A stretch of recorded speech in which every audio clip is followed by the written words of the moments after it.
नालंदा जिले की शुरुआत का मुख्य आधार उसका प्राचीन गौरवशाली इतिहास है, खासकर विश्व के पहले आवासीय विश्वविद्यालयों में से एक नालंदा विश्वविद्यालय की स्थापना 5वीं सदी ईस्वी।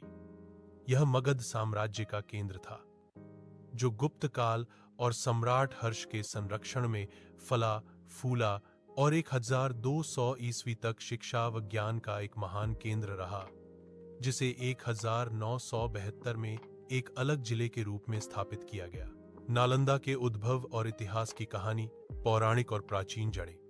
नालंदा का इतिहास बुद्ध के समय से जुड़ा है, लेकिन इसकी वास्तविक शुरुआत 5वीं शताब्दी ईस्वी में हुई, जब गुप्त शासकों के संरक्षण में नालंदा महाविहार विश्वविद्यालय की स्थापना हुई।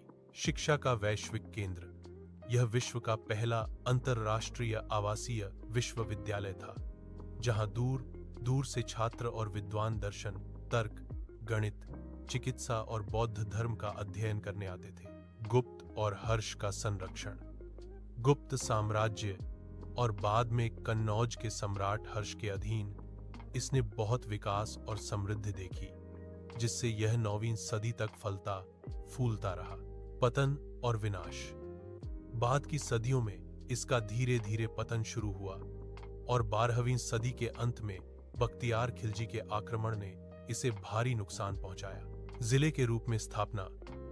इस ऐतिहासिक विरासत को संजोते हुए 9 नवंबर 1972 को नालंदा को एक अलग जिले के रूप में बनाया गया, जिसका मुख्यालय बिहार शरीफ है। आधुनिक नालंदा।